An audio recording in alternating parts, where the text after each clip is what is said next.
నమస్తే, welcome to Disha TV. ప్రస్తుతం మనతో పాటు సిపిఐ రాష్ట్ర కార్యదర్శి కూనంనేని సాంబశివరావు గారు ఉన్నారు. పవన్ కళ్యాణ్ ప్రెస్ మీట్ తర్వాత చాలా అంశాలు కూడా అభ్యంతరకరంగా మారుతున్నాయి, చర్చ కూడా వస్తున్నాయి. వారి అభిప్రాయం తెలుసుకుందాం. ముందుగా కమ్యూనిజం గురించి మాట్లాడారు. కమ్యూనిజం చచ్చిపోయింది, కమ్యూనిస్ట్ పార్టీలు ఎక్కడున్నాయని కూడా పవన్ కళ్యాణ్ మాట్లాడారు. ఒక పార్టీ నేతగా ఏం చెప్తారు?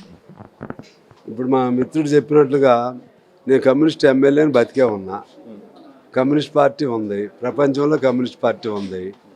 నువ్వు మొదట్లో రాజకీయ ప్రవేశమే చేగువేర బొమ్మ పెట్టుకున్నావు, తర్వాత ఎర్ర జెండా పెట్టావు, ఎర్ర కండువా వేసావు, కమ్యూనిస్ట్ పార్టీతో పొత్తులు పెట్టుకున్నావు.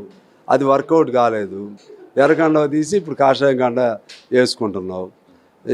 మార్క్సిజం తీసేసి ఇప్పుడు హిందుత్వవాదం తీసుకొచ్చుకుంటున్నావు, సనాతనవాదం తీసుకొస్తున్నావు. అందుకని రకరకాలుగా మాట్లాడుతున్నాడు, రకరకాలుగా మారుతున్నాడు, అనవసర ఆవేశం చూపెడుతున్నాడు, ఒక అపరిచితులాగా చూస్తూ ఉన్నాడు మనిషి. ఇప్పుడు వచ్చి సందర్భం ఏమైనా ఉందా? కమ్యూనిస్టులు అనే సందర్భం ఏడా? నువ్వు అసలు వచ్చింది ఏ తారీఖున వచ్చావు? ఏడికి రావటం తప్పని కదా, ఎవరు ఎక్కడికైనా తిరగాలి. కమ్యూనిస్టులుగా మేము అంతర్జాతీయవాదులు, నువ్వు అన్నట్టు ప్రాంతీయవాదం కాదు. వాళ్ళ ప్రాంతీయవాదం మాకెందుకు అప్పచెప్పావు? ఇప్పుడు మేమెవరు ఏమన్నాం? మేము ఒక కమ్యూనిస్ట్ పార్టీ లీడర్ అని నేను అన్నారా? ఎందుకు నువ్వు అసలు ఎప్పుడు ఏం మాట్లాడతావో తెలియకుండా మమ్మల్ని ఎందుకు రెచ్చగొడతావు? నువ్వు వచ్చావు, పని సంతోషం. వ్యక్తిగతంగా నువ్వు ఆవేశపడైనా కూడా మంచివాడనే అభిప్రాయం మీ అన్నదమ్ముల పట్ల మాకు ఉంటుంది. మీరు అనవసరం మమ్మల్ని కూడా ఎందుకు రెచ్చగొట్టుకుని నన్ను వచ్చి ఏ రోజు వచ్చావు? చెప్పు. జూన్ 2 అంటే తెలంగాణ అవతరణ దినం. ఈరోజైనా వచ్చేది? వచ్చావు, వచ్చినాడు ఊరుకోవచ్చు కదా. వచ్చి అన్నదమ్ములా కలిసి ఉందాం, మీ అవతరణ దినోత్సవాన్ని మేము స్వాగతం ఇస్తున్నాం, ఈ అవతరణ మంచిదే, అప్పుడు ఏ గొడవలైనా సరే కలిసి ఉందాం అని ఎందుకు చెప్పలేను? చెప్పకుండా నేను తిరుగుతా, నేను అడ్డుకునేవాడు, నేను పోటీ చేస్తా. ఎవరు వద్దన్నారు నిన్ను? పోయినసారి కూడా పోటీ చేస్తూ కదా. నేను తిరగొద్దని ఎవరన్నారు? ఆపుతారు ఎవరైనా? ఒకరినొకరు ఆపగలుగుతారా? పెట్టుకో, కావాలంటే ఏడే పార్టీ పెట్టుకో, ఆడ ఉప ముఖ్యమంత్రి రాజీనామా చేయి. లేకపోతే 2 చోట్ల ముఖ్యమంత్రి అవ్వలేవు కదా, 2 చోట్ల ఉప ముఖ్యమంత్రి కాలేవు కదా. అవసరం అనుకుంటే అది వదిలేసి ఎక్కడికి రా. మళ్ళీ నువ్వే అన్నావు నాకు ఇక్కడ ముఖ్యమంత్రి అవ్వాలని లేదు, ఆడ అవ్వలేదు. నాకు అక్కడ ఏపీలోనే నాకు ముఖ్యమంత్రికి దిక్కు లేదు, నేను ఇంకా తెలంగాణ ఎట్లా కావాలనుకుంటా, నాకు అలాంటి ఆశలు లేవు, అలాంటి ఆకాంక్షలు ఏం లేవు అంటున్నా. మరి ఎందుకు వచ్చావు? నీకు ఆశలు లేవు, ఆకాంక్షలు లేవు, నిన్ను ఎవరో నడిపిస్తున్నారని అర్థమవుతుంది. ఎవరో దీని వెనుక ఒక ఎజెండా ఉంది, హిడెన్ ఎజెండా. ఇంకెవరో కళ్ళల్లో ఆనందం చూడాలని నీకు ఉందేమో, మాకేం తెలుసు. నువ్వు వచ్చినాడు రాక ఆయన వచ్చావు, అసలు నీకు ఏ ఆశ లేదు. వచ్చి నువ్వేమన్నావు? నువ్వు మామూలుగా వచ్చి పోవచ్చు కదా. పోనీ నేను రాజకీయ పార్టీ పెట్టుకున్నానని చెప్పి వేరే రోజు చెప్పు. నీకు రాజకీయ పార్టీ ఉందిగా, ఎడగొడు రద్దు చేయలేదు కదా. నేను కొత్తగా పోటీ చేయటం కాదు, ఇంతకుముందు చేసావు కదా. పోనీ ఇంకా క్రియాశీలకం పెంచుకుంటామని మంచిగా ఒకరోజు పెట్టుకోరాదు ప్రోగ్రాం, ఒకరోజు పెట్టుకో, పర్మిషన్ తీసుకో. ఇప్పుడంటే జూన్ 2 అనేసరికి పోలీసులు కూడా అభ్యంతరం పెట్టారు, సేమ్ డే కాబట్టి గొడవలు అవుతాయి అని చెప్పి.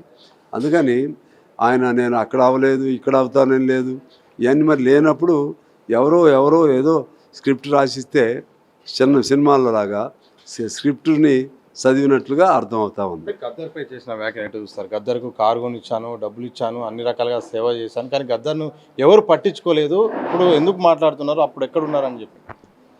పవన్ కళ్యాణ్ గారు ఇంత అల్ప ఆలోచన పరుడని నేను అనుకోలేదు. అసలు నువ్వు ఆయనకి ఇచ్చావో లేదో మాకు తెలియదు, అది చెప్పుకోవాల్సిన అవసరం ఉందా? గద్దర్కి మీరు కారు కొనిచ్చిన విషయం చెప్పుకోవాలా? ఒకటి. రెండోది, ఇంతకాలం ఎవరు పట్టించుకున్నారు? నువ్వు రోజు ఆయన కాపాడావా? రోజు ఆయన దగ్గర ఉన్నావా? ఆయన జనానికి కలిసిపోయి జనంలో తిరుగుతూ ఆయన కోసం జనం ప్రతి సందర్భంలో ఆయన ప్రస్తావన తెచ్చినా తేకపోయినా సరే ఆయన గద్దర్ గారిని మేము కూడా బట్టి గారి దగ్గరికో లేకపోతే ఇంక ఇతర ముఖ్యమంత్రి గారి దగ్గరికి, కొత్త వాళ్ళ దగ్గరికి మేము కూడా కలిసి వెళ్ళాం. కానీ చెప్పుకోవాలి ఎప్పుడు? అందువలన ఆయనకి ఎవరు అవసరం కూడా లేదు, ఆయనే వెళ్ళగలుగుతాడు. నువ్వు చేసేది ఏంటి? ఎవరు పట్టించుకున్నారంటే తెలంగాణ సమాజమే పట్టించుకుంది ఆయన్ని. ఆయన అంటే లక్షల మంది అభిమానం. చనిపోయినప్పుడు వచ్చారు, చిన్న విషయం కాదుగా. చివరిలో మరి నిన్ను పిలవాలా ఫోన్ చేసి? చివరిలో ఆయన పిలిచింది ఫోన్ చేసి, ఎల్లుండి చనిపోతాడు అనగా ఇవాళ నాకు ఫోన్ చేసి శ్రీనివాస్ అనే అతను ఉన్నాడు, ఇప్పుడు కూడా సూర్యం గారు అమ్మట ఉంటాడు, ఆ అబ్బాయితో ఫోన్ చేసి ఆయన మాట్లాడి అన్న ఎక్కడ ఉన్నావు అని అడిగాడు నన్ను. అడిగి ఏమైందన్నా అంటే నేను హాస్పిటల్లో ఉన్నా, నాకు ఏదో అయిద్దని అంటున్నారు, నాకు ఏం కాదన్నా, నిన్ను చూడాలని ఉంది, ఎర్ర జెండా నాకు ఇష్టం, అని అన్ని వాళ్ళతో చెప్పాడు. అరే ఏమన్నా అయితే ఎర్రజెండా కప్పాలని చెప్పి సామాన్య వాళ్ళకి చెప్పురా అని చెప్పాడు. ఆ తర్వాత నాకు చెప్పారు. నేను ఆ రోజు రాలేకపోయా. నేను వచ్చేసరికి చనిపోయాడు. ఎర్రజెండా నేనే వెళ్ళి కప్పాను. ఎర్రజెండా కప్పమన్నాడు కానీ పవన్ కళ్యాణ్ వచ్చి జనసేన జెండా కప్పమని అనలేదు కదా. కలవచ్చు, జనసేన పవన్ కళ్యాణ్ కలుస్తాడు, రాహుల్ గాంధీ గారిని కలుస్తాడు.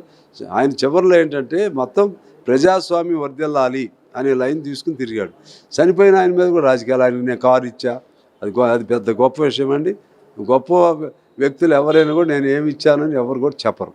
Okay, thank you. ఇది మొత్తంగా పవన్ కళ్యాణ్ అయితే మాత్రం రెచ్చగొట్టే ప్రయత్నం చేస్తున్నారు. మరీ ముఖ్యంగా గద్దర్ అంశాన్ని తెరపైకి తీసుకురావడము ప్రధానంగా రెచ్చగొట్టేలాగా. ఒకవైపు ఎవరు పార్టీ పెట్టుకోవచ్చు, ఇక్కడ సభలు సమావేశాలు నిర్వహించుకోవచ్చు, కానీ ఇక్కడ ప్రాంతీయ విద్వేషాన్ని రెచ్చగొట్టేలాగా మాత్రం పవన్ తీరు ఉంది. ఇది సరైంది కాదని కూడా కూనంనేని సాంబశివరావు సిపిఐ రాష్ట్ర కార్యదర్శి ఎమ్మెల్యే గారు అయితే చెప్పిన సందర్భంగా అనిపిస్తుంది. వీడియో జర్నలిస్ట్ మసవంతో సతీష్ దిశ టీవీ, హైదరాబాద్.